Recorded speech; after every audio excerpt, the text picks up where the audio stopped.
ओम नमः शिवाय। ये मेरे चैनल का पहला वीडियो है और इस वीडियो में मैं आप सभी को हिंदू शास्त्र और बुद्धिस्ट शास्त्र के बारे में बताने जा रहा हूँ। बुद्धिस्ट शास्त्र से मेरा वज्रायन बुद्धिस्ट शास्त्र ही आप सभी को बता देना चाहता हूँ, क्योंकि वज्रायन बुद्धिस्ट शास्त्र जो है उन लोगों का तंत्र शास्त्र है। और बुद्धिस्ट धर्म के दो सेक्ट है, जो कि अभी वो ऑर्थोडॉक्स टाइप एक होता है जो ऑरेंज कलर के कपड़े पहनते हैं और वो तंत्र को नहीं मानते और ना ही वो किसी आकार या मूर्ति पूजा में मानते हैं।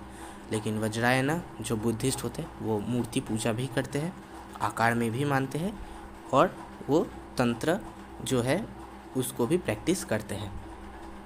और वो तंत्र शास्त्र या तंत्र के जो प्रैक्टिस है वो हमसे ही लिए गए हैं, लेकिन आज की डेट में अगर हम देखें तो वो अभी हमसे भी ज़्यादा एडवांस बन चुके हैं तंत्र में। हमसे ज़्यादा तंत्र वो प्रैक्टिस करते हैं और हमसे ज़्यादा तंत्र वो जानते हैं। तो उन्होंने तंत्र सीखा है नालंदा यूनिवर्सिटी से। नालंदा जो कि हमारे पहला विश्वविद्यालय है, वहाँ से उन्होंने तंत्र सीखा या कोई भी जो शास्त्र है वहाँ से उन्होंने सीखा। और कश्मीर से उन्होंने शैविज़म सीखा। और मुग़लों ने बाद में हमारा जो है नालंदा जला दिया था, इसलिए अभी तक जो शास्त्र वहाँ पर थे वो अभी तक रिटेन नहीं हो पाए और शायद ही कभी वो रिटेन होंगे। अब अगर हम बौद्ध धर्म को एकदम शुरू से देखें तो बौद्ध धर्म सिद्धार्थ गौतम ने शुरू किया था, लेकिन गौतम को कभी भी तंत्र के बारे में कोई ज्ञान नहीं था, या अगर था भी तो उन्होंने कभी अपने शिष्यों को नहीं बताया। तो प्रश्न ये उठता है कि आज की डेट में वो हमसे ज़्यादा तंत्र में एडवांस कैसे हो सकते हैं। तो ये तब की बात है जब गौतम इस दुनिया से जा चुके थे। तो उनके शिष्यों ने भारत में आके देखा कि भारत में देवताओं देवियों की मूर्ति है। उनको लगा कि उनके गुरु गौतम सिद्धार्थ का तो कोई मूर्ति नहीं है, और उन्होंने सोचा कि सिद्धार्थ गौतम के भी मूर्तियाँ बनाएंगे वो। लेकिन कुछ शिष्यों ने इसका विरोध किया, तो उनके शिष्य दो भाग में बंट गए। एक भाग वही ऑर्थोडॉक्स वैदिक प्रैक्टिस चालू रखने वाले, और दूसरे सेक्ट ने नालंदा में आकर तंत्र सीखने की कोशिश की। और गौतम के कुछ मूर्तियाँ भी बनाई और स्तूपा भी इसी सेक्ट ने बनाए हैं, क्योंकि गौतम मूर्ति और आकार को उतना नहीं मानते थे। जब उस दूसरे सेक्ट ने भारत में आकर तंत्र के बारे में जानना शुरू किया, उनको ये पता चला कि गौतम बस एक इंसान है और उनसे भी ऊपर बहुत सारे एंटिटीज़ एग्जिस्ट करते हैं। देव देवता देवी गौतम बुद्ध से ऊपर है।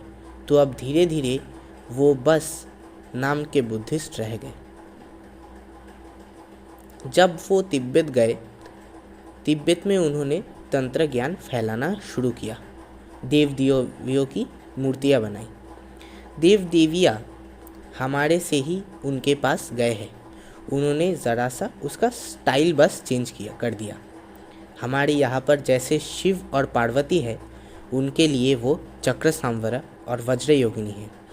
भैरव के लिए उनके पास भी भैरव है, लेकिन अगर आप देखें तो हमारे भैरव से उनके पास जो भैरव है उसका जो मूर्ति का स्टाइल है वो थोड़ा बहुत चेंज किया गया है। अब हम बात करें हिंदू तंत्र शास्त्र। वो शिव थे जिन्होंने हमें ये महान तंत्र शास्त्र दिए हैं।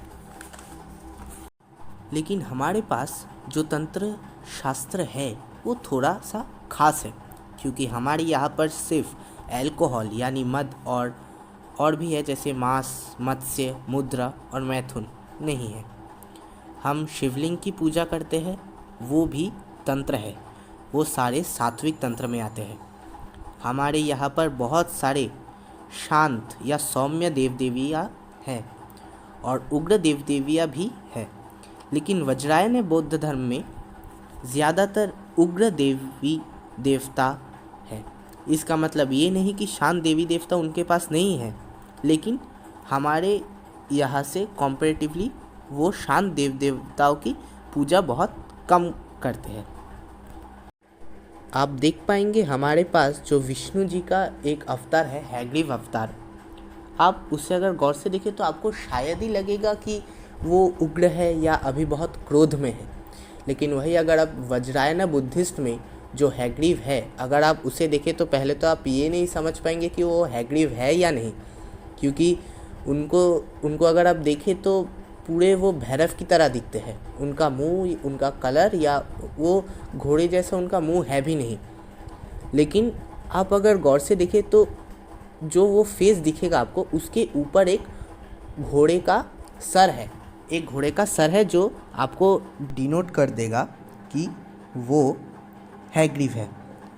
तो आज के इस वीडियो को अगर हम एक कंक्लूजन पर लाए तो हम देखेंगे कि बौद्ध तंत्र शास्त्र और हिंदू तंत्र शास्त्र में ज़्यादा कुछ डिफरेंस नहीं है।